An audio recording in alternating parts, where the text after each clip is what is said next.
There's so many questions people have on halacha, chinuch, relationships, mental health, marriage, hashkafot, and everything in between. Every 2 weeks, I discuss them with senior dayanim of the Kehilas Federation. I'm Mena Reisner, and you're listening to Asking for a Friend. And welcome back to Asking for a Friend. This is episode 8 and the second part in our shidduch series with Dayan Posen. Dayan Posen, thank you for coming back in. Thank you. So firstly, this is a direct follow-on from last week's episode. We usually release every 2 weeks, but due to the upcoming Yom Tov and due to the dating season now, we decided to release this one now. We highly advise that you listen to the first episode first. Please, as always, ensure that you're subscribed on whatever platform you listen to this on. It helps reach more listeners and it ensures that you don't miss a new episode. So, Dayan Posen, we are at the stage now in our discussion where the child is ready for marriage. The information's been done. The other side have said yes. Dori Shorim have come back with a green light. You've even hopefully met the muhtanim. So they're practically married at this point. Right. But no, we are now coming to a very important stage in all this, which is the shidduch itself, the dating. So once the couple begins going out, what general advice would you give about how dating itself is approached? Well, if we look in the Torah, we don't have much to go on, so to speak. The closest we have to Shidduchim in the Torah is Eliezer by the well, giving a test for Rivka to see if she's the right one for Yitzchak, to effectively see if she's got the middot required. Nowadays we don't do Shidduchim through a third party, and one isn't suggesting that one should, but the concept of establishing the middot of the prospective wife is still part of the Shidduchim. There's a very interesting Gemara in Kiddushin, a well-known Gemara, where Gemara says, Omarav, Osel Adam Shekadesh is Isha Asher Yurena, that it's forbidden for a person to marry a woman without having seen her. So the Gemara is discussing the Mishnah, where there's a possibility to marry a woman to do Kiddushin through a shliach, through an agent. And the Gemara says the reason why it's forbidden is because Shema Yure Bodova Muguna, but is Gane Olav, because maybe even though on paper everything looks perfect and this looks like a good match, but maybe once they meet each other, there'll be something about her which actually he doesn't find very attractive and puts him off and ultimately can ruin the marriage. Now, if we would have been writing the Gemara, we might have stopped there and that would be sufficient. But the Gemara carries on. The Gemara says, V'rachmana Oman, the Pasuk says, V'ahavta l'recha kamoicha, that the problem with this is to go into a marriage where there may be something that's going to bother you and you could have seen that beforehand and you didn't, and the absence of that knowledge is now causing the husband and wife to be in a marriage where there are issues, where there are problems, when there's a certain thing that isn't necessarily compatible, is something that's wrong on a number of levels. But the first level is that's not how you treat other people. And so in effect, this is an arching principle when it comes to Shidduchim, that, as we mentioned in the last episode, the information has been done, but now the purpose of the Shidduch is to make sure that the two are compatible with each other on a human level, on a hashkafic level, from a middot point of view, that the information is correct, and there's a certain degree of chemistry. And that is all hopefully ascertained as the Shidduchim proceed, in order to make sure that when a couple get engaged and then ultimately get married, there weren't things which could have been seen beforehand which were just not noticed because no one did their due diligence, so to speak. So, on the one hand, that's the point of Shidduchim. On the other hand, it's very unnatural. There was a bacher who walked around generally like a real shloch, disheveled and unkept.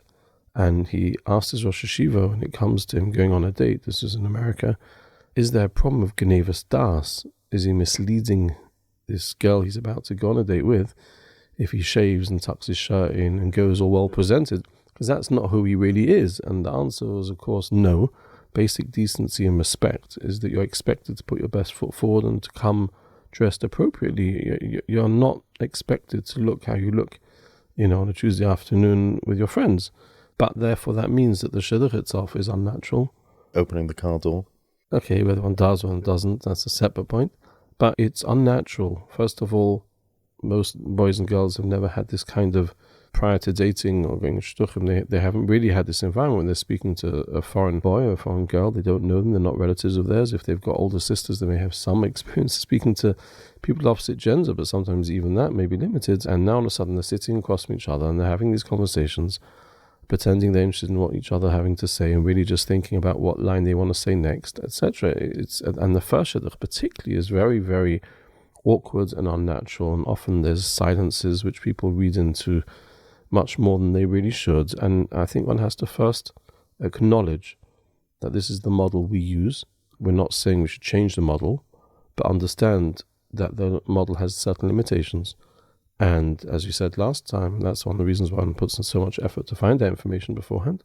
But at the same time, don't be hard on yourself. If there are gaps, if there are silences at the beginning, that's okay.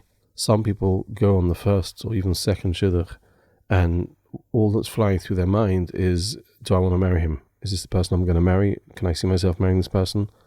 That's not the point of the first, second shidduch. The first and second shidduch is just to even bechlal, get to know this foreigner, so to speak, this person you don't know at all, really. In some cases, you never, ever heard of them or their family. Sometimes you know a bit, but you don't know. Sometimes you might be a bit more familiar. But at the end of the day, this is just about meeting a stranger and beginning a conversation. It's just about touching base, so to speak, and exploring whether this is someone I can have a conversation with, and, etc. So not being too hard on oneself, not setting the bar too high. But that's the first or second shidduch. The shidduchim as a whole are meant to be achieving something. A person's meant to be on a mission whereby each shidduch they're learning something new until they get to a stage that they've learned everything they need to know and they're happy to proceed, but the other party might not yet be happy and they still need to go on shidduchim to learn what they're still waiting to find out. But as the shidduchim proceeds, a person's meant to be, again, if one followed what we discussed in the last episode, one has a list. So at the end of each shidduch, in between the shidduchim, one has a chance to kind of work out, what have I gained over that last shidduch on reflection? What do I now know about the person's character, about the person's middot, about the person's, what excites them? Is there anything there that raises a question mark that I want to pursue in the next shidduch to try and delve a bit deeper? Did I misunderstand what he said, or did I understand very well what he said, etc.? Often you have a situation where many girls will deflect questions and put it back on, well, what do you think? And yeah, I think exactly the same as what you think. So if a boy wants to understand more what the girl really feels on this particular point, he's got to put in some thought. I tried last time to get someone this on. She did a very good job of changing the subject. I want to revisit that because I actually want to pursue that and see what her opinion is on that matter. All these things they're a process. Now, if it gets to a stage after many shidduchim that no progress is happening at all, then there may be a question to ask. Do we proceed? Is anything gained? Is this the right one, not the right one, or whatever, as we'll discuss. But that, in a nutshell, is the game plan. Right, so possibly as a result of it being potentially awkward, potentially artificial, boys and girls going in with a set of nerves, there's been a recent explosion in the rise of dating coaches and mentors guiding people through shidduchim. And I think there's different opinions about the benefits. In some cases, these advisors may know the individual far less well than the parents do. Would the Dayan say this is a healthy development, or is it perhaps reflecting a deeper issue that the parents aren't understanding the children as well, or children don't feel comfortable enough to speak to their parents, so it has to be outsourced? So I'm clearly not enough in the shidduch world as much as you, because I don't know if I would say it as an explosion in England. There has been a movement whereby a number of men and women have been trained as dating coaches here in the kollel. I think the explosion has been abroad, just to clarify. America, yeah, America is much we're catching up. Yeah, like most things, in 10 years we should have an explosion here. But I think there isn't one answer. The answer is that I think that it depends on a number of variables. If a child has a very good relationship with their parents, and their parents have experience in understanding shidduchim, and understanding both how to read things in shidduchim, how to read their children, how to read what's happening in the shidduch, how to advise, how to break down certain points, how to analyze it, how to deal with certain challenges, then in theory there wouldn't be a need for a dating coach.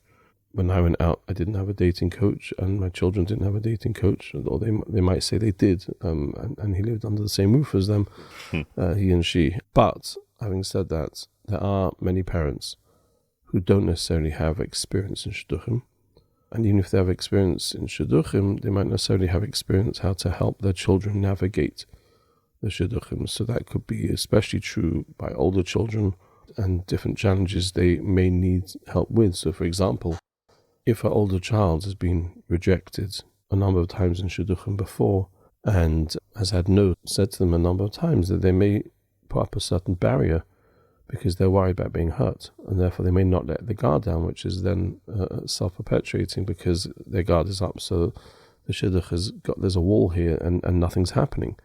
Many parents won't really have much advice how to get around that problem. Someone with experience in the field, like a dating coach with experience, would be able to help talk that through. That doesn't mean that the child doesn't have good communication with their parent. It means that the parent lacks the experience in this particular area. So I think it really depends on what the issue's for. I think that there's a huge advantage in children talking through whoever they feel comfortable with their experience, unless everything goes swimmingly well and smoothly and they're very, very lucky. And even then, maybe they need to double check with someone that they're not missing things and they're not getting swept off their feet prematurely. But at the end of the day, like most things in life, we often benefit from advice from a third party. Whether that third party is a parent, whether that third party is a mentor, whether that third party is a Rav or a dating coach, someone with more experience than what we have who can help us through the challenge. I will add that some shadchanim feel the dating coach can overcomplicate things. Maybe this is the point you mentioned before. If the dating coach doesn't necessarily know the child that they're advising, but an experienced dating coach would be aware of that fact, and they wouldn't be there to replace the parent. They'd be there to help calm the child down, to validate potentially what they're dealing with, what they're feeling, their anxiety if they have it, various different emotions they may be going through. But ultimately, with that information they've gleaned from the dating coach, they can come back to the parent. If they need one, a person who's going on a shidduch and getting sufficient support from their parents or their married siblings or whatever, and doesn't feel that they necessarily need a dating coach, doesn't need to start panicking. Am I missing out here because I haven't got the guidance of a dating coach? And it could really be like anything else. Therapy wasn't very common 10, 20 years ago. And the older generation might feel, why do people, we just got on with it. And nowadays people are outsourcing more. People are also aware of more issues than they used to be. And if you frame it rather than a coach sounds like I can't handle this on my own, but it's just another listening ear with more experience than you, then that could be a helpful way of thinking about it. I would differentiate between this and therapy, whereas a therapy may be more about the listening ear, not belittling therapy and the benefits it has. But here, often it's coming with constructive advice and guidance, planning what to do next, how to handle the situation, etc. So it's more proactive than therapy in that regard. Do you ever see situations where one side completely misinterprets something that happens or something that was said on a date? You touched briefly on, let's say, a silence, which shouldn't be looked at as the person was panicking and has anxiety. It could just be that they were a bit shy, or they're the first time speaking to an opposite, to a foreigner of the opposite gender. Do you see that as something quite common in the frum dating world, that things just get completely blown out of proportion or misinterpreted?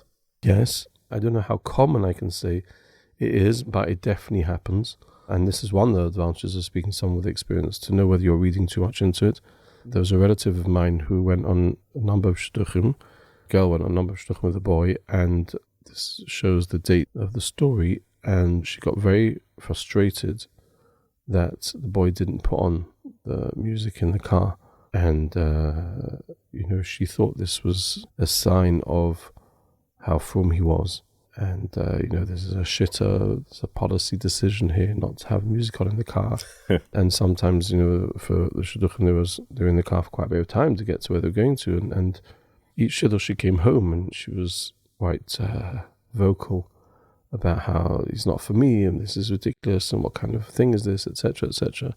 And at some stage, I think someone had the presence of mind to say, well, why do you say to him, do you want to put on the tape? So she did. And I think this is after about 3 shidduchim of already getting immensely frustrated. And he said, I wish I've been going mad, but the tape recorder in this car is broken. It's the only car I got to drive. So, so there she's building this whole mountain in her mind about what this means of the type of boy and the miserable life we'd have together. Right. And what it actually means is the stereo is broken. And especially this can be true when you're dealing with people from different cultures or different environments or different countries where they just mean something entirely different from their behavior. And sometimes it just means that the boy or the girl needs a pointer that, by the way, don't do that. So I'll give you a silly example. You could have a boy who checks his phone. Now, that's rude and shouldn't happen on a shidduch. Now, he might be checking his phone for a very good reason, which is still rude and shouldn't be happening on a shidduch. He might need to be told because common sense is not so common, and nowadays boys and girls do need to be told a lot more than they used to. That's not appropriate. You don't do that on a shidduch. And he might actually straight away, as soon as he hears it, because he might be a Bal Midas and a Bal Seichel who just didn't realize, oh, you're right, 100%, I didn't think of that. That must have come across really badly. And that's it. It's nipped in the bud, and that's not a symbol of the type of person he is. And does that mean 10 years' time he's going to be sitting at the supper table only on his phone, etc.? So sometimes these things need to be spoken through, and sometimes it needs to be tackled head on, rather than a person drawing a decision, and especially if that decision means that they're going to decide whether I'm going out or not going out again with him, just make sure you've actually understood it correctly. Shatan was telling me how frustrated he was that a shidduch that he arranged and they went out. When it came to the bill, then she offered, do you want me to get that? And he said, oh, that's actually very kind of you, thank you. And he said he was just furious with him. How could you not know that? When it didn't necessarily reveal too much, like we would think that's pretty basic, and potentially it can mean that they're on a slightly different page, but the fact that she offered was also a bit odd, and it could just be a minor slip, and he could be very embarrassed about it, like he had no ideas. He'd been used to going out with friends his whole life where they split the bill. Yeah, exactly. This episode is sponsored by my cousins Uri and Rebecca Goldberg in honor of Eliana and David's wedding, and as a schus for all those awaiting their zivug hogan, that they should soon be zocher to build a bais ne'eman b'Yisrael. Nowadays there seems to be a phenomenon where people discuss their shidduch dates extensively with friends, even while they're going out, right? So after, when it doesn't happen, for sure, but even when they're going out. Is that healthy? Ideally, the less people one discusses it with, the better, for a number of reasons. First off, from a confidentiality point of view, we all know cases where people were going out on a shidduch and all of a sudden word got out and everyone started talking about the fact they're engaged and they'd only been out a few times, and that can be extremely unsettling, and people start giving days about it, etc. And then they hear it's not true. Oh, good job it wasn't true, because he's really not for you, and actually they don't realize you're actually in the middle of, you've been out 4 times. So first of all, generally you don't discuss with a lot of people, but at the same time, it's healthy to discuss if people have things they want to talk through. However, so again, ideally a person speaks to their parents, or if, as we discussed before, a dating coach, if they feel that they need to speak to someone other than their parents, if they have an older married sibling who's sensible, and if their husband can be confidential as well, etc. Probably sounding very old-fashioned, because nowadays probably the entire families know when the child's going out, but sometimes it's like that, sometimes it isn't like that. But nevertheless, when it comes to single friends, that's where I would draw a line. That's really not a good idea for a few reasons. First of all, this single girl, when did she become the resident expert on marriage and compatibility? Where is she getting expertise from? So generally in life, when you ask advice from people, try and do it from people who actually know who are qualified to give that advice. Number one. Number two, whatever that girl may be going through, her own challenges and her own feelings, and for all you know, she would love to go out on the shidduch that this girl's going out with, and therefore, consciously, subconsciously, she may be negia, she may not forgive her friend, and there is no English word for forgive. So therefore, you may be asking someone who's actually going to intentionally or subconsciously ruin the shidduch because of her negias, agenda, feelings, etc. Never mind the fact that she might not be qualified to give the advice. So if one can't find comfort in getting advice from the next of kin and nearest and dearest, so at least ask a married friend who you trust, who you think is sensible, and whose husband is going to keep it confidential, because married people generally tend to tell their spouses, and then before you know it can get out. I would strongly advise not discussing it with one's single friends. And that obviously goes both ways. That would be true with girls and with boys. And it's true during a shidduch, and it's especially true, as you alluded to, if a shidduch doesn't work out. Boys go back to the dorm and have the others to talk in public and character assassinate the girl they went out with. They have no idea if this girl may get stressed for any of the people in the room. They've got no idea the damage they may be doing. They've got no idea the impact it may have had on them that actually the girl said no to him. And therefore he's feeling not very happy, so he's deflecting back, and all of a sudden this person who was desperate to marry, it becomes postel and ice and all the terrible things, etc. It's, first of all, shocking. It's shocking the level that sometimes basic lashon hara and common sense go out the window, and people discuss this, boys and girls nowadays, and it's extremely damaging. And really a person should ask himself the question, would you like this going on the other side about yourself? But like you said, not justifying it, but to explain how it can go out the window, it's very likely due to them wanting to protect themselves from rejection. Yeah, but so have that conversation with your parents. Why do you need to bring up a name and shame? Yeah, it's very damaging. What would the Dayan say parents should do if they feel their child may need a gentle push to continue a shidduch that they're unsure about? Because they're going on the shidduchim 1, 2, 3, 4, and there's no major, let's say, spark yet, and they're just feeling very unsure, very parav, not enough to say no, not enough to say yes, and parents feel that they just need to give the child, keep going out. How should parents go about that? It really depends on what level of the shidduch we're talking about. Pressure in its raw form rarely produces positive results when it comes to shidduchim. If a person has a gut instinct and they get pushed to ignore it, as we discussed before with the parents, the same is true with the child, that's not ideal. But when it comes to the shidduchim, it depends on the stages you're at, what you're trying to achieve. First and second shidduch is just about even getting to know the person bichlal, and after that, it's about ascertaining various things that you're trying to see, and it's a learning curve. One shouldn't necessarily expect to feel the quote-unquote spark necessarily on the earlier shidduchim, and sometimes a boy might feel it quicker than a girl or whatever. It's about, am I learning something from the shidduchim? If the boy or girl has seen something which is a no-no, this means this is not for me, and they're clear that they've understood it correctly, then fine, then obviously the shidduch is not for them. But if they're still learning each time they go out, and there isn't a reason why to pull the plug, the fact they haven't felt that spark yet isn't that stage necessarily a reason. If they have reached, kind of the end of the line, and they've gone through their whole checklist and they know everything they need to know about this boy now, but now they're just not sure, that's a different question. That's something which we'll get to. But when it comes to pushing, parents have to be very careful to give their children space. I think they need to be more careful nowadays than they used to. I'd even go so far to say, and my natural tendency when my children went on shidduchim, which is not different from what my father, what his tendency was. When the children come back from a shidduch, you sit down and you grill them. Right? You want to know exactly what happened, what was said, how it was done, etc., etc.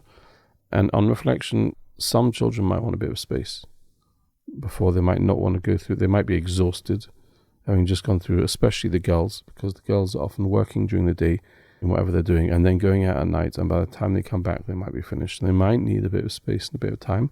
They might want to speak it through with, like I say, a sibling or someone, before they have the cross-examination. And obviously a parent examines and asks these questions because A, they want to know what happened, B, they want to look out for telltale signs that their child might not recognize, but they might recognize, and they've got their best interest of the child at heart, as it should be. But nevertheless, there's a time and place, and one might have to hold back a bit and make sure that the child is happy. At the same time, think about the person on the other side of town who's desperately waiting for a response. Think not to give a response on that night, in most cases, not to give any response is really not ideal. But a response doesn't have to be the answer of whether we're happy to continue going out or not. It could be, had a nice time, wants to sleep about it overnight, we're going to get back to you tomorrow. That's also a response. Then the person isn't sitting by the phone for the next 3 hours on the off chance that you might call. It's not the response they're looking for, but it's better than no response. So in that regard, one has to juggle with the shatan calling and harassing for a response, and the child wanting a bit of breathing time and space. But pushing generally is not ideal. And I'd say another time that raises its head is when they've been out a number of times and the girl wants a break. She wants to have a night off. First of all, clear her headspace. She might be exhausted emotionally, physically, etc. But then she feels bad for this boy. He comes home, especially from yeshiva. He's sitting at home all day doing nothing officially while he's meant to be learning or whatever. But he's, He has to hide. And he has to hide possibly. And he's here just for this shidduch. That's his entire day. Meanwhile, she's holding down a job and etc. etc. But you have to know when to be selfish. And if she needs a day for a break, in any case, a break is a good idea. In the middle, sometimes a person needs a chance on most things in life to pause and reflect. But again, it's another area where you have to be careful not to pressure too much.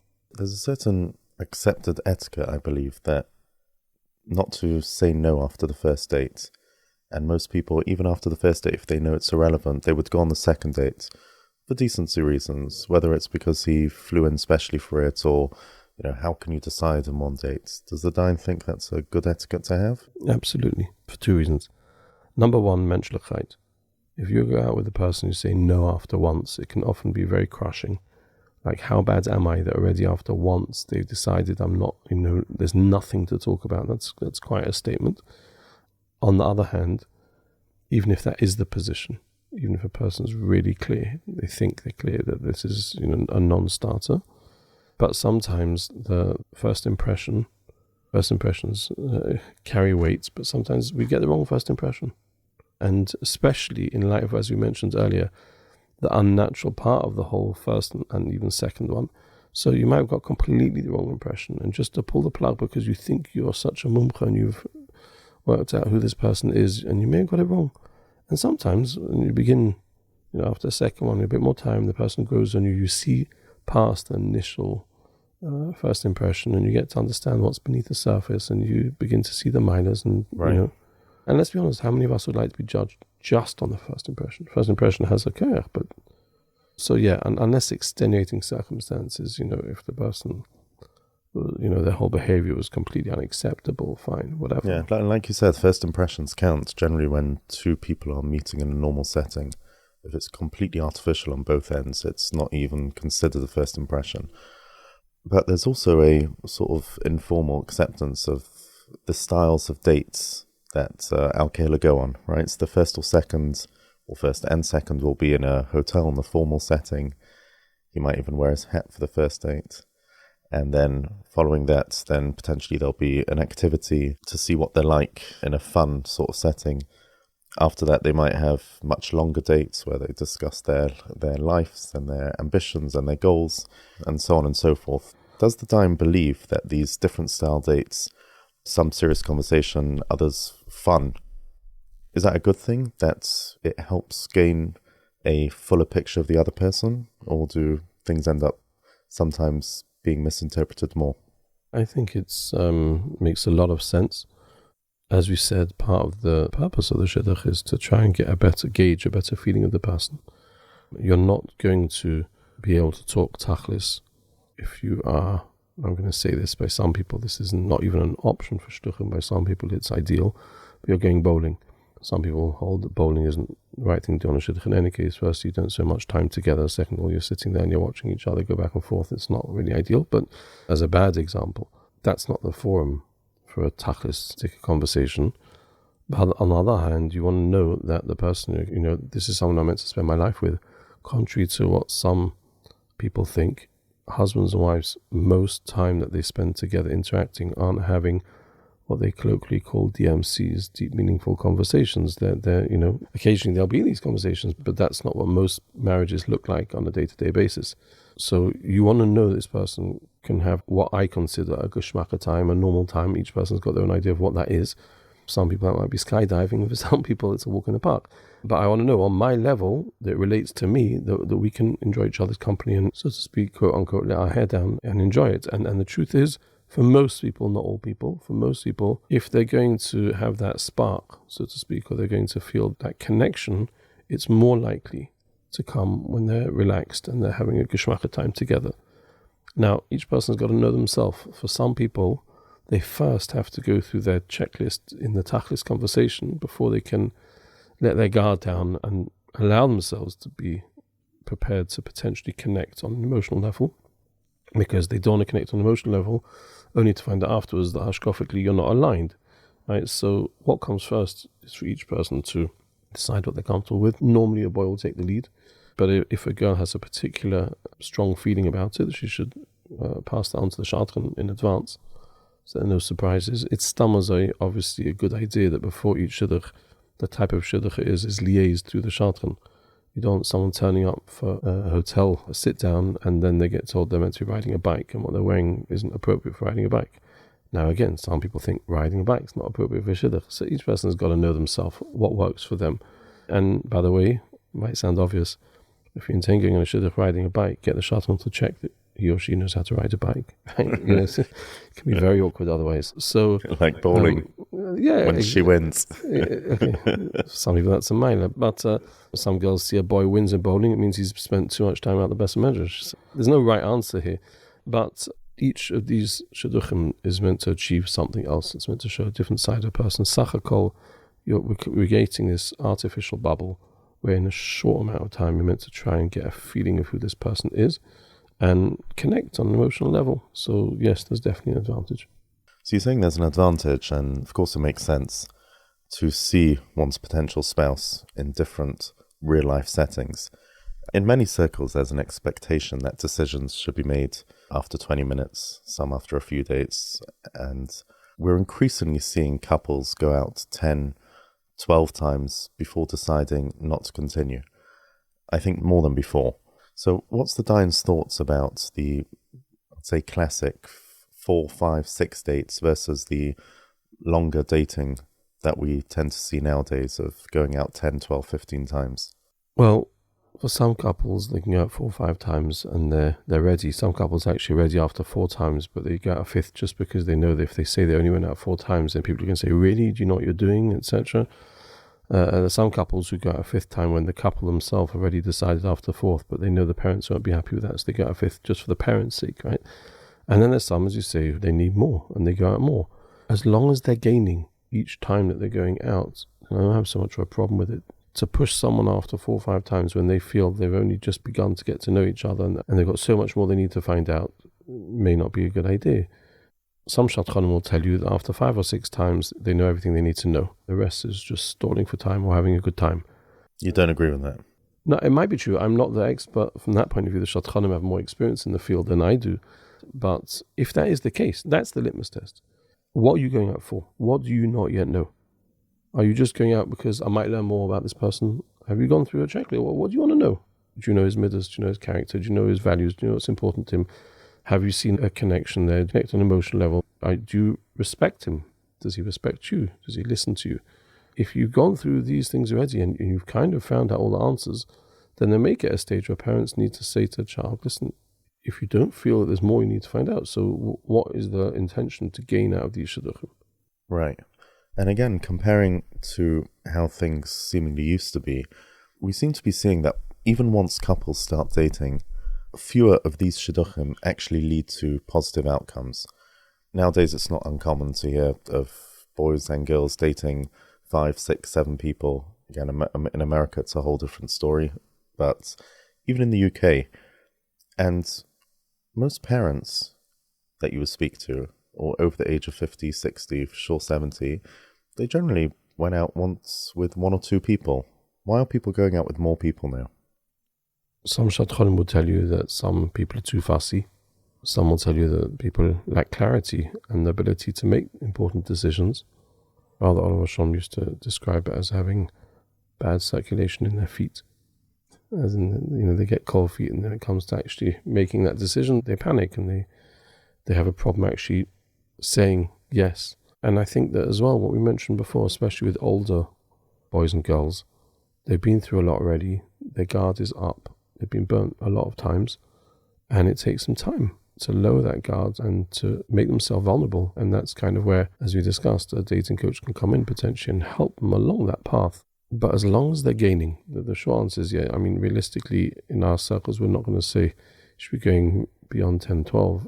But as long as they're gaining each time, there's still things they want to find out, and they're trying in good faith to get to that place, then it's hard to just say because it happens to have crossed a particular number that was for your sibling went out 5 or 6 times, so therefore what you're doing at number 8, I don't think that's helpful.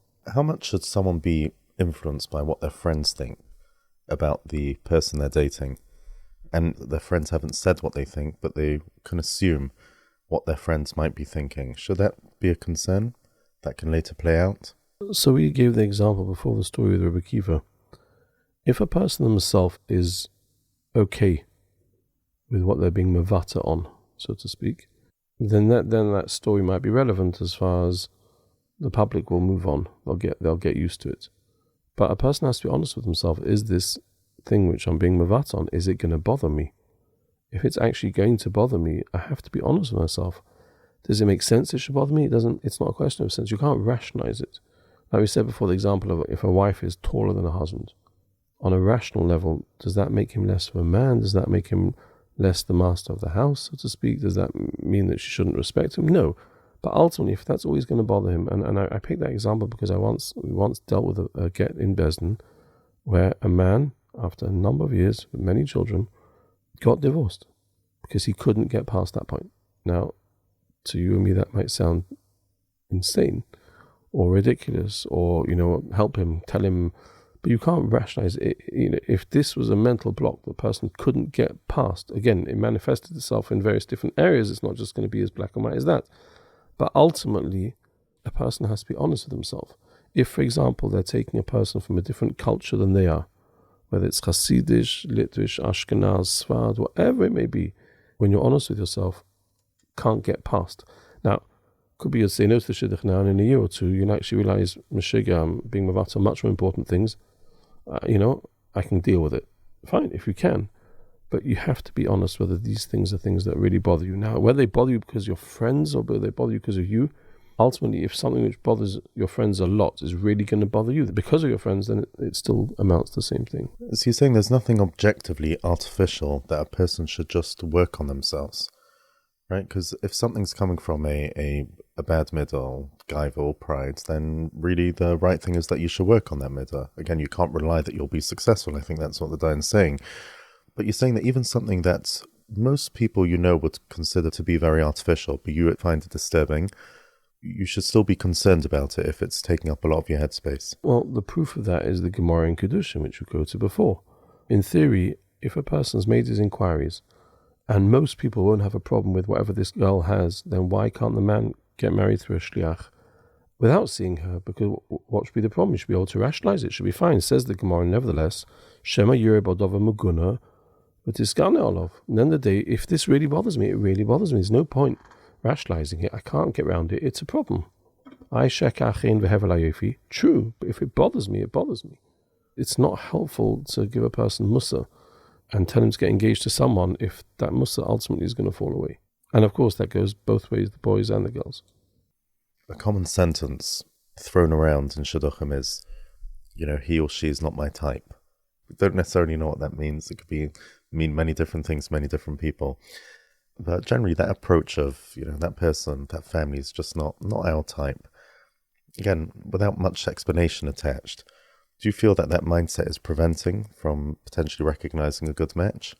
Well, we mentioned earlier, if a boy or girl are in shidduchim ready for a number of years and concerned that they're not able to find a shidduch, then maybe they need to get clear, like we said before, are you having kepedas on things which aren't worth? You have to choose what you're mavata on. Is this really worth making a stand over, so to speak? Is it real or not? But as far as generally speaking, it depends if you're talking about hashkafot or you're talking about personalities. If you're talking about hashkafot, yes, ideally a couple should have the same hashkafas. Rabbi Zimmerman spoke about what happens if in a marriage those diverge after a period of time. But l'chachila, there's no question that when a couple are looking to get married, they want to make sure the hashkafas are aligned. You don't intentionally get married to someone with different hashkafas than you, because that's going to make problems. But when it comes to personalities, sometimes there is a concept of opposites attract. We all know couples where one might be more of an extrovert, one might be more of an introvert. They complement each other, and similar other things that aren't exactly the same.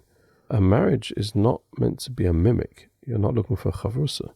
You're looking for someone who's going to complement you. The husband and wife are going to complement each other, build each other, support each other, respect each other.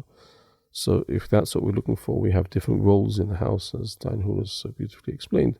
So we don't need to be exactly the same. And even families, I'd say, just families, I think by Hasidim, mechutonim are almost getting a new sibling. And you get a mechuton, but mechutonim, in many situations, don't necessarily have major day-to-day connections with each other. And that's not a bad thing, it's just, especially if they're in a different town. So often there's a lot of thought that goes into the mechuton that is an exact match, so to speak, and less thought given to the chosn and kala being compatible with each other. That's not the ikka. Yes, the mechutonim are more important from the point of view of this is the family that this boy or girl grew up in, and this is the background, etc. So that's where it's more relevant, but it's less relevant as far as the actual interaction on an ongoing basis between the mechutonim. You mentioned opposites attract. Does the Dayan feel that's the case? Aren't people naturally attracted more to a similar personality type? Again, I'm not saying always one should look for opposites, but if you take a man who's a very strong character and you marry him to a woman who's a very strong character, then you're going to have very strong fireworks. It doesn't necessarily mean that's ideal. It doesn't mean it can't happen. It doesn't mean it won't work. But just to rule out because it's not exactly the same. Now again, it goes back to what we said originally in the last episode. What are you looking for? What's important for you? If the person has those things that you're looking for that are genuinely important for you, whether it's exactly the same as yours or not, listen, that's part of what the shidduch is for, is to go out and see whether actually does this attract or does it push away. That is an interesting point.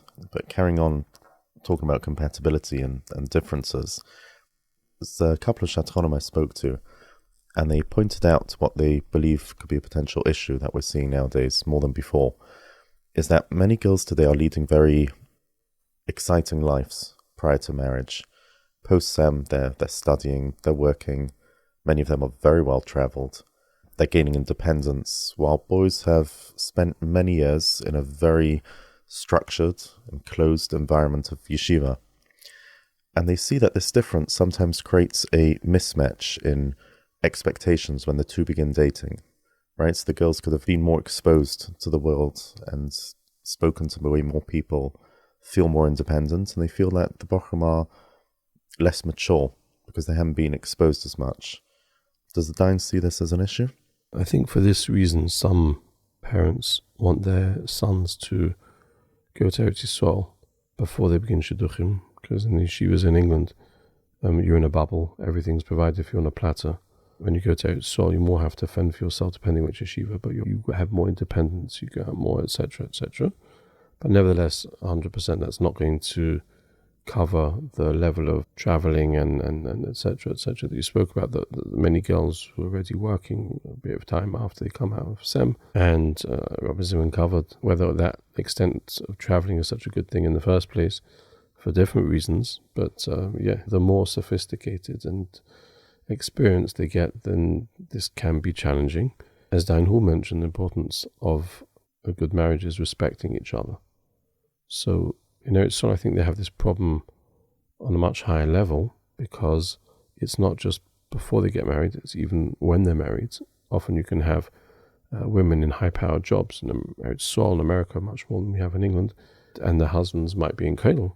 They're coming from different worlds, so to speak, and never mind what that can change to the dynamics at home, and that's really maybe even a subject for a whole different podcast. But ultimately, if a girl wants to marry a Ben Torah, and she wants that Ben Torah to be the head of the house and be respected by everyone. So if she feels she can respect him, the fact that she might be more sophisticated, maybe more worldly, and she might know when they come home, Ben Azman, she might be the one who books the tickets because she might know how to do it better than him, but that doesn't necessarily mean that it changes the dynamics in the home. I mean, there's an interesting question to ask, really going back to one of the first points we mentioned in the first episode. A girl says she wants to marry Ben Torah, and this is a challenge because for girls after SEM who are, here and there, they have jobs, etc., and they're waiting around sometimes to get married, so to speak, and that can be challenging, as we mentioned. So what do you want from them? What do you want them to do? That is a problem. But on the other hand, if they genuinely want a genuine Ben Torah, then I think they need to also ask themselves the question, am I now leading the life and doing the things that a wife of a Ben Torah should be doing. A woman who wants to marry a genuine Ben Torah doesn't become the wife of a Ben Torah when she gets married, but for the last year before, she's in countries that Ben Torah's wife wouldn't be in. It's a bit harsh, and it's not in any way meant to belittle the challenges that come with being a girl waiting for her bashet to come along.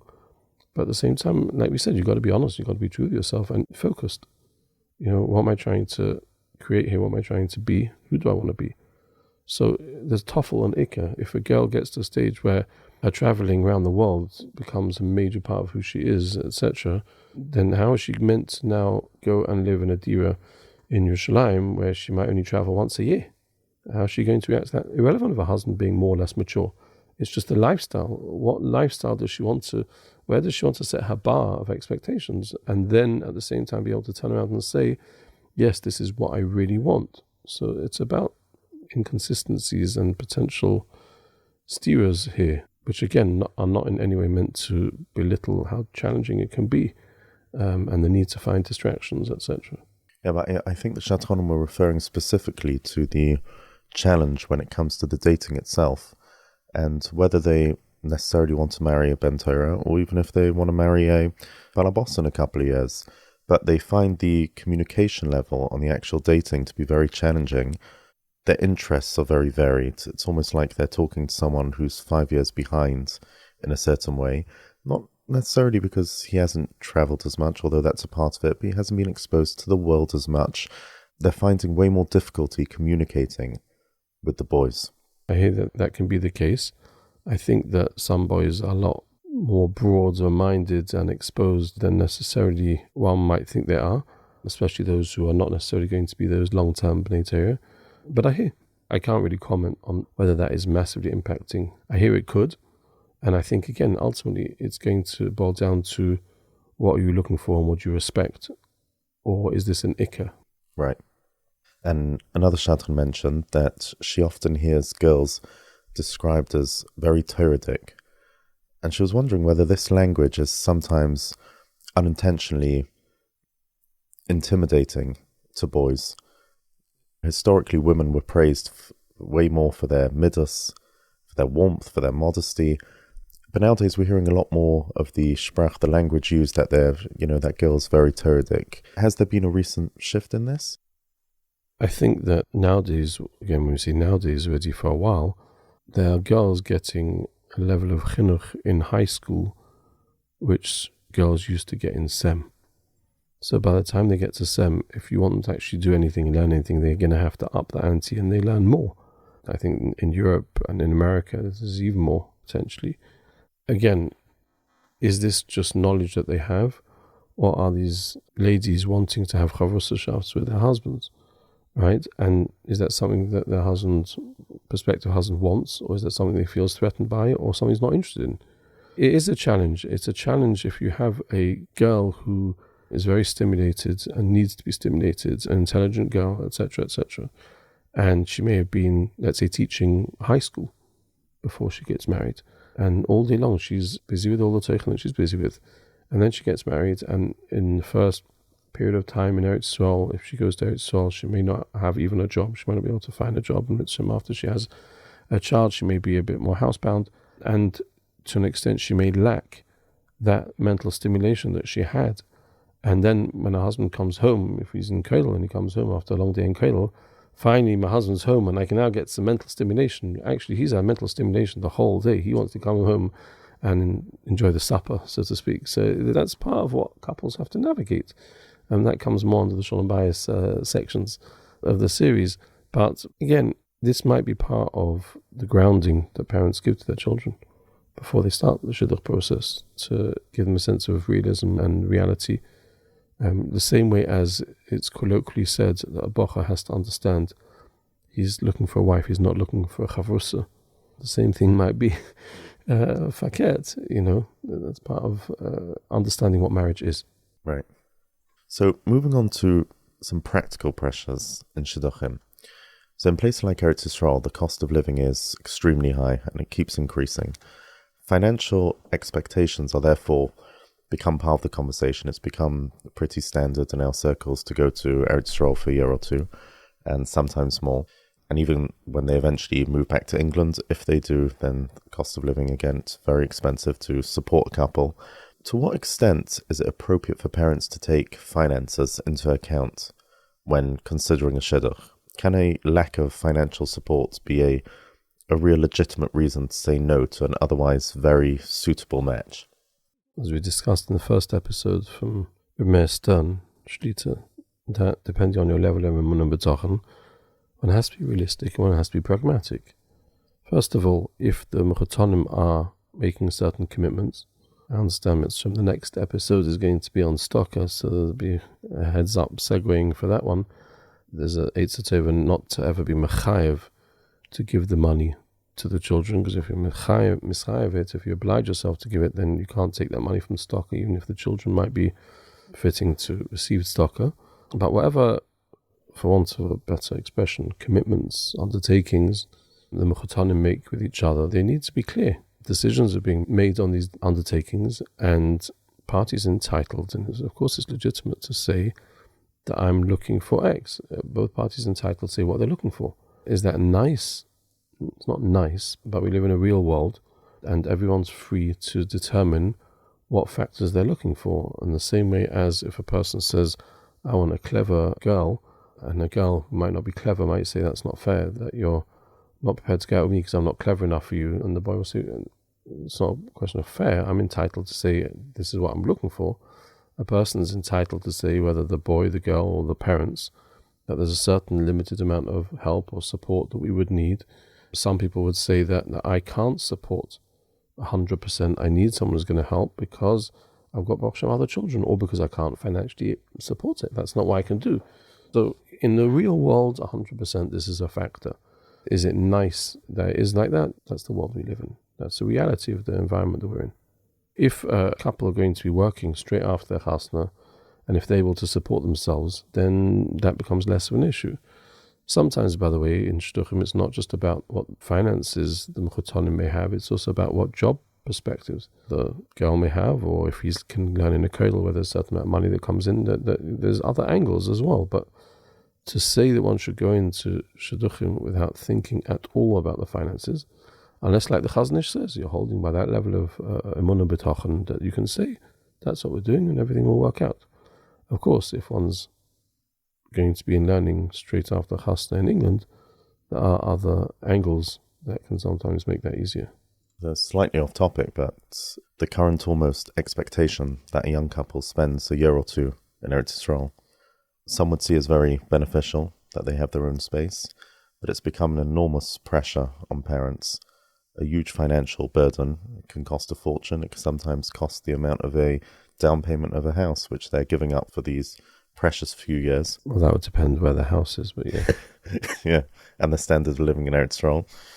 But what are the Dayan's thoughts about the almost expectation to spend the first year or two in Eretz Yisrael?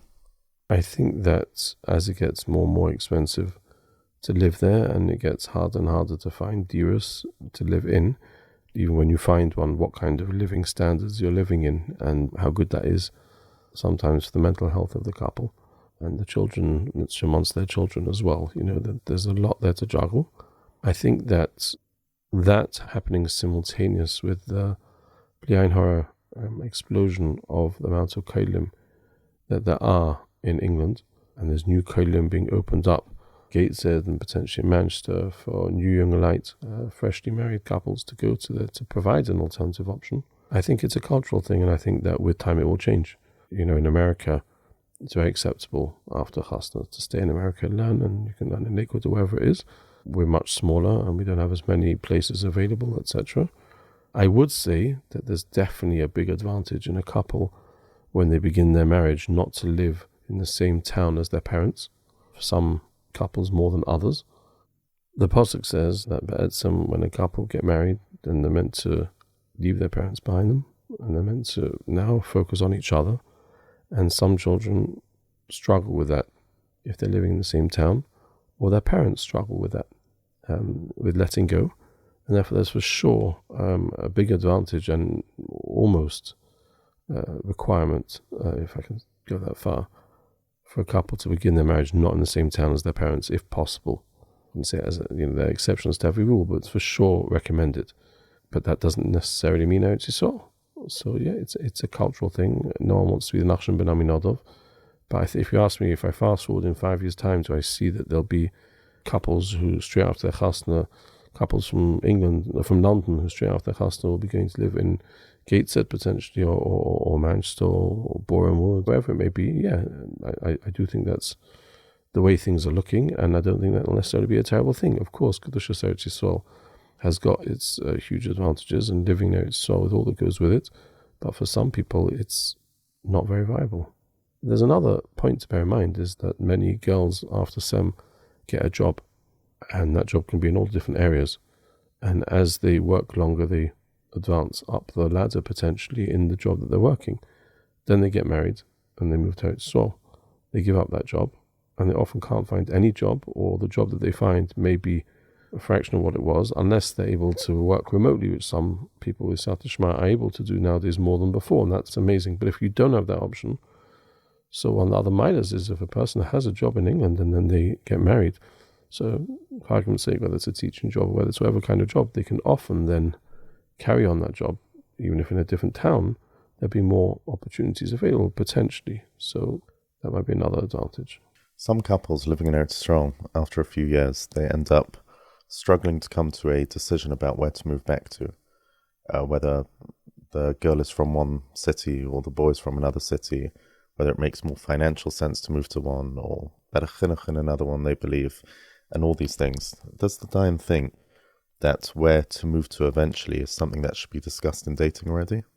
I think it has to be discussed in Shidduchim, but I think this is an area, one of the areas where the girls are probably more mature and grounded than the boys. So, for example, you might have a boy who says, I want to get married, I want to be in learning forever, and I want to live in Eretz Yisrael forever, etc. You may have that in certain cases. First of all, it would be incumbent on the parent to make sure that he actually understands what that is that he's saying. And the girl may say, I actually don't want to be in Eretz Yisrael forever for chinuch reasons, for family reasons, for financial reasons, whatever it may be. And she may be more pragmatic because she may understand more those areas than the boy does, who, what's he seen? He's been learning, let's say, even if he's in Eretz Yisrael, and he eats out by here and there, and whatever he thinks he understands, he thinks he understands.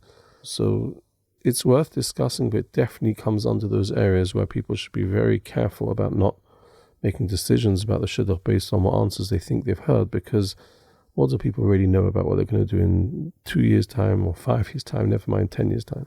I will say that there's a story about Mechotanim whose children got engaged many years ago before the war. Children got engaged, and then during the engagement period, Mechotan A goes to see Mechotan B and has to break the news that unfortunately, so let's call him Reuven and Shimon, right? And Reuven goes to see Shimon, and he says that unfortunately my partner's ripped me off and I've lost everything I had, and I can't honor the commitments that we made, and therefore I've come to tell you straight away that I have a problem. I can't meet my commitments. And Mechotan and Shimon says, listen, well, I need to discuss this. I need to get back to you.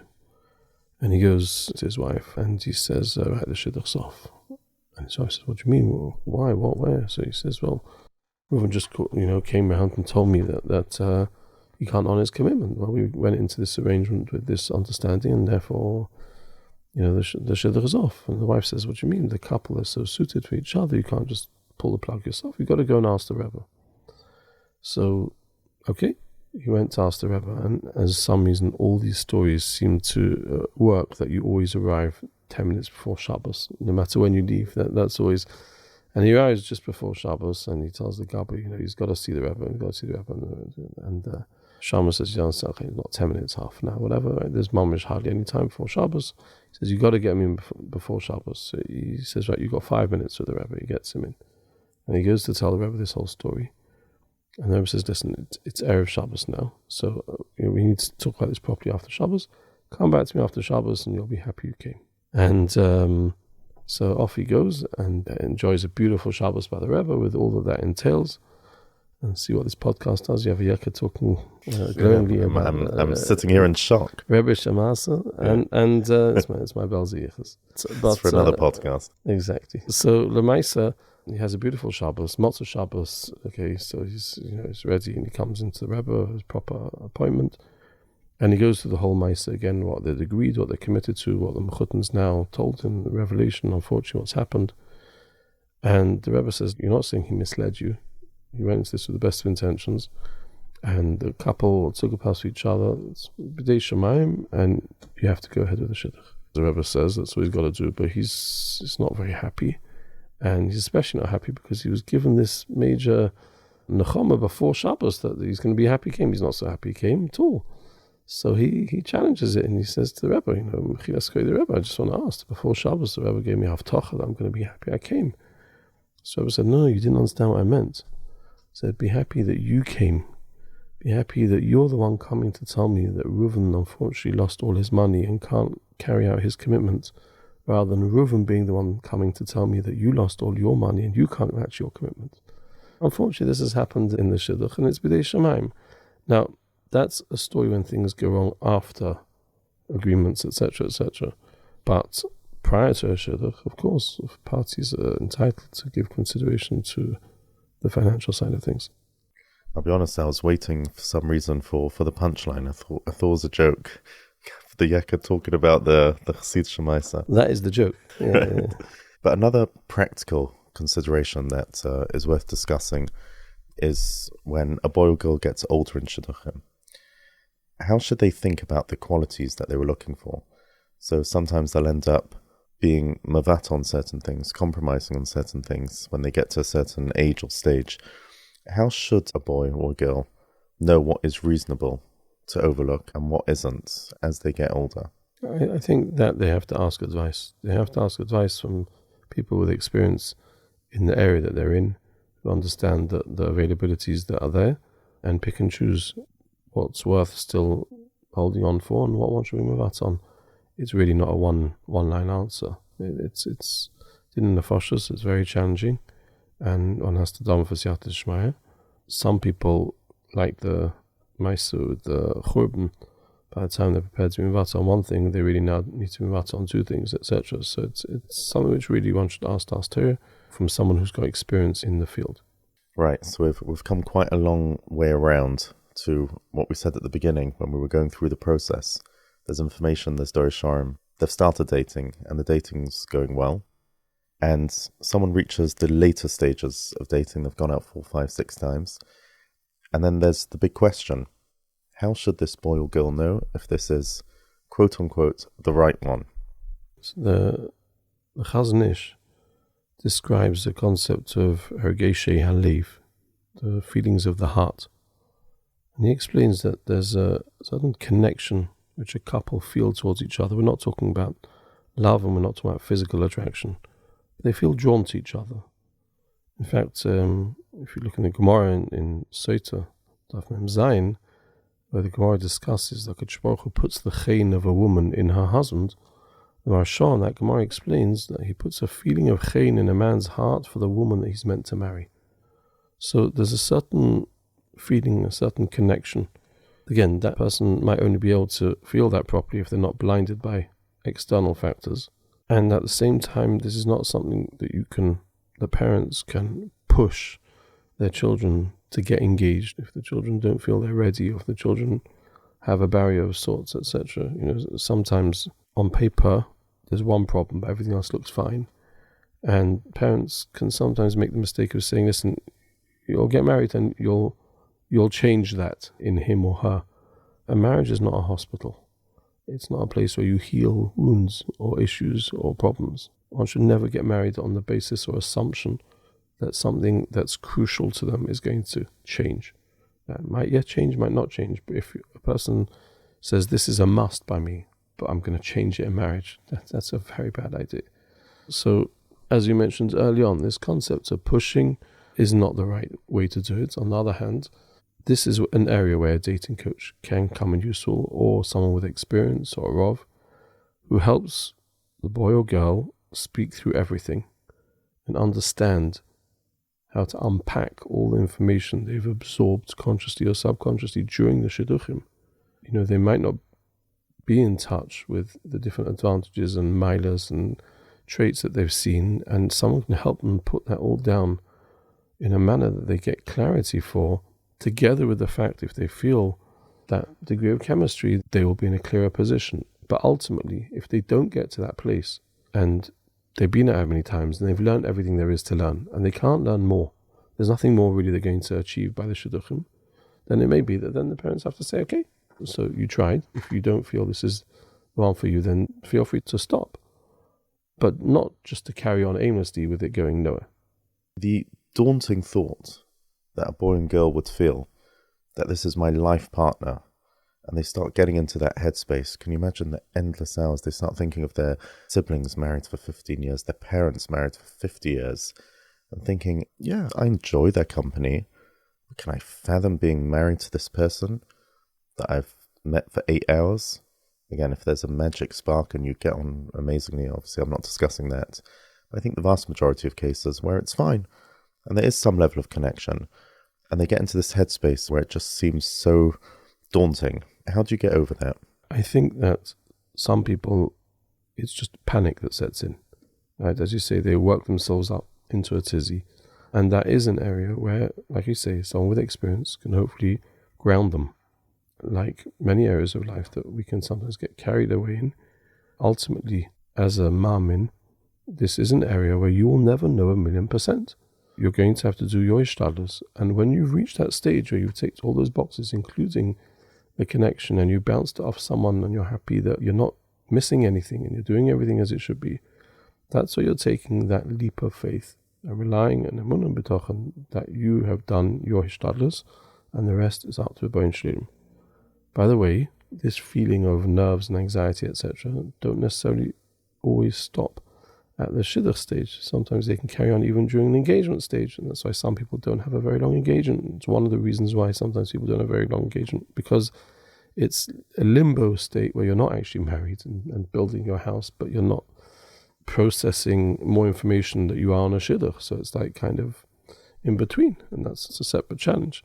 So a person should feel that a person should work on their bitochen, that they've made a thoughtful decision. They've gone through the responsible elements that led them to that stage. It's working out well. They feel that connection. And Hashem will guide them to the right outcome. Hashem has presumably guided them to get to that stage as it is. And now, faket, they have to take that jump. Again, they don't have to do it alone. They can do it with guidance. They can speak to people who can confirm for them and validate what they've gone through is correct. That's the normal derech. But ultimately, in Yiddishkeit and hashkafot, you're not going to live with this person for a number of years before you commit to marry them. There is always going to be a leap of faith that's required. And faket, to go back to the beginning, when we spoke about emunah and bitochen, how much ishtadlus do you need? So faket, we do more ishtadlus than Hasidim who do 20 minutes. But we're not doing the ishtadlus of what some other people do. That takes however long and don't necessarily end up any clearer at the end of that. Right. So really, at stages in life, we have to make certain decisions. We have to jump. And what about the worry that if they say yes, they might later discover someone more suitable? Again, more of a recent issue, because there's people are being inundated with shidduchim in a way that probably wasn't so in the past. How should a boy or girl deal with that fear of there might be someone better out there for me? Yeah, so the people who really suffer from that worry are the ones who normally at the age of 30 are still single. Right. Right, because there always might be the one that then you can't lead your life like that. So never buy a house because there might be a better house that comes available, and never take a job because there might be a better job. And that's easier, I get it, because you can leave the job and sell the house. As with marriage, that's not how it works. But ultimately, that is what you can do when all the shidduchim are on the table. And faket, that's why you don't have to actually jump into a shidduch. You can make sure you've surveyed the land, so to speak, and you have clear of the options available before you make your choice. But ultimately in life, there come times when we have to make choices and decisions. We can't always second guess ourselves whether we've made the right decision. We do the right groundwork, the right homework, get the right advice, right das Torah, and then we rely on Siyata Shmaya. Right, so they're coming to their final decision. What would the Dayan say? He's going through the checklist, or she's going through her checklist. What would be the key qualities that a person should actually be looking for when deciding that this is the person they should marry? David Tugendhaft told me over from Moshe Aaron Stern, who he went to Chossenwaden. I also went to Chossenwaden. I don't remember hearing this from him there, but he told me that he used to advise to look out for 3 things and then a 4th. The first 3 things is to look out for the same kind of hashkafos. Make sure you're aligned in your hashkafos and your she'ifos, your intentions and aspirations on a Yiddishkeit point of view. Second of all, to have good middot and a good heart, as we discussed. And Eliezer, that was the principal point he looked for. And thirdly, do they smile? They smile, do they have a simchas hachaim? Again, each person's got their own idea of simchas hachaim. Simchas hachaim in Switzerland might not be the same thing as simchas hachaim in America. Careful, we have listeners in Switzerland. Yeah. But again, it's not criticism, it's a compatibility point. But that was the third thing. If one has ticked all those 3 boxes, and only once one has ticked all those 3 boxes, then the 4th is their chemistry. But we don't do it the other way around. We don't first see as their chemistry, because if you see there's chemistry, then you're not going to necessarily be able to judge the first 3 properly. But if you've done all of that, then you've done your shidduch. Now that's the headline, obviously, we've discussed in the past. The rest of the sessions, the episodes, these different smaller points, but the headline is that. Yeah, no, that is an important point, that they shouldn't feel swept off their feet by certain externals or character or chemistry, and therefore cloud their actual non-negotiable list. But coming back to what we mentioned in the first episodes, and Dayan said, a picture speaks 1,000 words, so we must speak about the picture. There's an ongoing debate about the practice of asking for a picture before deciding whether to pursue a shidduch. Some people feel that physical appearance is a very legitimate factor in an attraction, and the Gemara says that one must see her before getting married. And also a photo can sometimes give a quick sense of a person's personality, general style, and it can help avoid unnecessary disappointment later. And others argue that pictures could be very misleading. They might not reflect how someone actually looks or how they come across in real life. Nowadays it's very easy to edit pictures as well. And relying on them may cause people to dismiss potential suitable matches too quickly. What is the Dayan's thoughts on how families should approach this question? I'm not worried about people editing photos, because it's the other way around. That will be milstavid. When you go out, you'll get to see exactly who the person really is. So first of all, this was never done. This wasn't something done in our part of Klal Yisrael, and some people have a sneers concern on this, although some might argue that in the end of the day, what's the difference if the boy is going to meet the girl in person, so who cares if he sees a picture? I think that there is an element, as you mentioned, of judging a person purely based on looks in a particular picture. This picture is 2-dimensional. The chen of a person sometimes might come across in a picture, but often isn't there. If we go with what we said before, that really a person shouldn't say no after the first shidduch. So after a person has been out on 2 shidduchim with a person, there's a whole different side to them that they see. They see the person behind the body, and that doesn't come across in a picture. And if the purpose of the picture is, if I don't like the picture, then I'm going to say no to the shidduch, then that's very unfortunate. Sometimes the picture might not deliver at all the person as they really are. We have come across people who initially they looked at someone else in the shidduch and they really thought, this is not for me, but I'm going to carry on just because whatever. And then all of a sudden things changed and their opinion changed.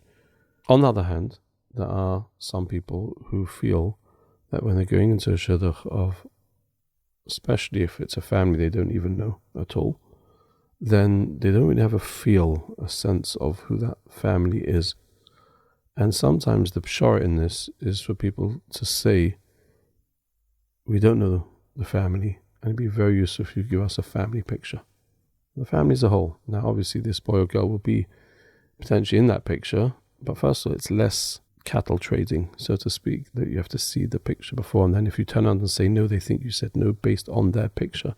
It's not geschmack on a human level, and one must never forget throughout the entire shidduch process to remember the human element here. We're dealing with human beings, we're dealing with nefashos, we're dealing with neshamas, and ultimately, yes, we're trying to do our shidduch, to do this mitzvah in the best way possible, but not to trample on everyone on the way. And never for us, a family picture as part of us getting an understanding. sometimes that's a pshara that works for everyone, so to speak. And the truth is, when you see a family picture, it does give you a different feel of the family than just hearing they're lovely people. The Shidduchim is amazing. Some people who from a tznius grounds, what our tznius is that your tznius, etc., etc., start asking these kind of questions. So asking for a picture from a simcha, for example, often gives a bit of a feeling, even though you know that's people at their best, but faket. It's good to see people at their best. It's good to see people at their best, and that kind of, I think, is a pshara, which I think. How about parents seeing a picture but not the boy and girl? Is that better? Again, it's better, but what happens if when the parents see that picture and based on that they say no and they haven't got the full story? Beauty is in the eye of the beholder. And yes, a picture is not just about beauty. We think we can see more in a picture, and some people have a chush to be able to see from a picture a lot of things. But the average person doesn't necessarily get 100% of the story from looking at a picture. To give picture, to give content to the information you're having, to put a face to the name and the story, etc., has an advantage. But if the purpose of the picture is to say yes or no to the shidduch, that's potentially a mistake. There's another issue that I've been asked to speak about, which is that in recent years there's been an increasing discussion about boys who choose to enter the workforce earlier rather than remaining in full-time learning long-term. So in some circles there seems to be a stigma attached to the idea of the working boy, even when the individual may be very refined, very responsible, deeply committed to Torah values, Etiquette, etc. At the same time, in many cases, even boys who, remain in learning throughout the early years of marriage eventually transition into the workplace later on after they've done their 1 or 2 years in Eretz Yisrael. And there seems to be a bit of confusion in this area, why there's such a strong stigma attached. Is it because of the recent last 50, 60 years where there's been such a strong yeshiva and kollel boom that it's almost become expected as a regular route? And that's why there's been a stigma attached. But it's many times painful for working boys where yeshiva just didn't work out for them. And they're very refined. And they feel like they're not getting the same suggestions as their learning counterparts, even though in 2 years they'll pretty much be in the same place. What's the dynamic of all that? There is definitely a maila in a family beginning the foundations of their marriage as B'nai Torah. If as B'nai Torah, they are B'nai Torah, right? There's some people whose husband might be in kollel officially or learning officially, but nothing about their home looks like a home of a Ben Torah. That's not what we're talking about here.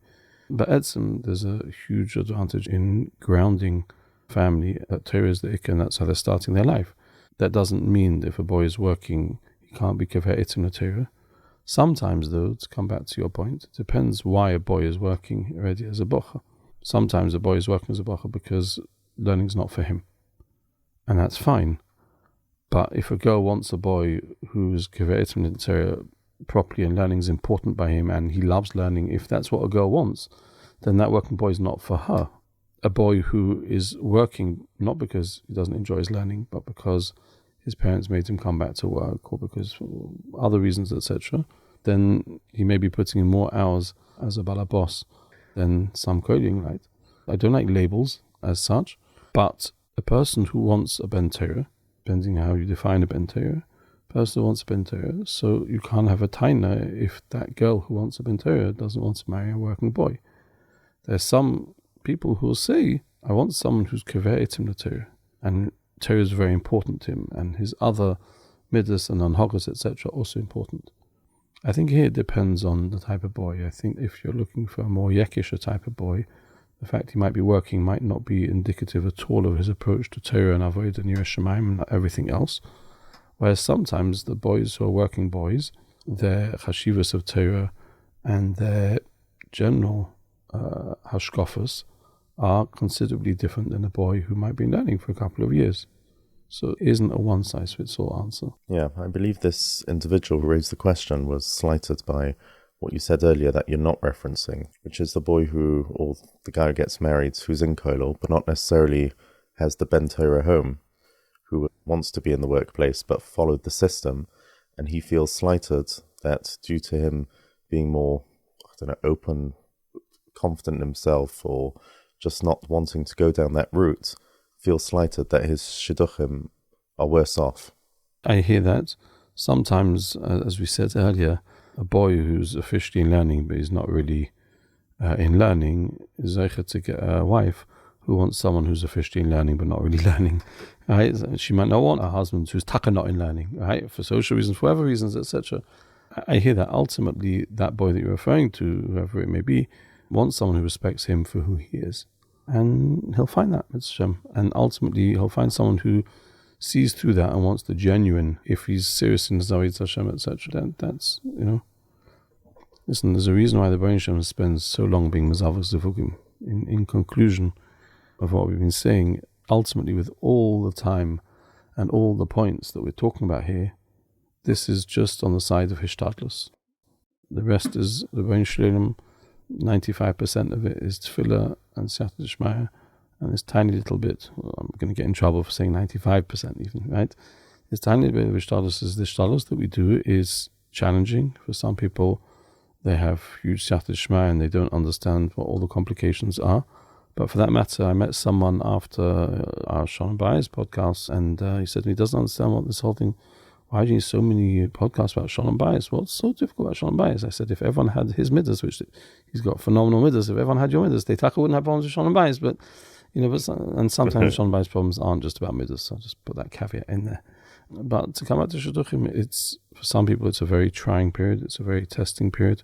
Even there's some people who chalish to get that shidduch suggested, and then they chalish to get that shidduch happen. And sometimes, even once the shidduch happens and the couple are engaged and they're getting married, then the parents have to work out how they pay for everything, and that itself comes with its own challenges as well. Baruch Hashem, such challenges, and it's Hashem that everyone should have the siyata d'shmaya, that they have the right shluchim to find the right people in manners as smooth as possible, and they, the parents and the children, should have that clarity of thought to know who's the right one in the right time, in the right place. Amen. Thank you. Just as a parting question, Dayan Posen, many people speak today about a shidduch crisis. I think a bit less in England than in America, where it's much more of a topic. From a Torah perspective, how do we understand what's happening in the world of shidduchim today? There is definitely a crisis going on some level, some countries more than the other. Why? I'm not sure how the word crisis is being interpreted. There's definitely challenges that people have in shidduchim. There's definitely a lot of older girls out there who need shidduchim. Possibly there are more of a certain type of girl than there are of a certain type of boy. I'm definitely not using the word good, because good is depending on your perspective. Good girls, good boys, it depends what you define as good. But possibly that's one reason why. I think that when I was in yeshiva, a masmid was defined as someone who learned ben hastorim. Nowadays, I said to someone recently, a masmid is defined as someone who learns 3 storim a day, and he told me, no, now it's 2. So I don't know. So maybe with the different challenges that come with technology and all that comes with that, and the distractions, etc., and social media, and the world we live in, and attention spans, and mental health issues, etc., maybe there's a shortage of boys, for the girls. I don't think we have the same shidduch crisis they have in America, where it's more about the age gaps and changing that. I don't think that's quite as it is here, at the moment at least.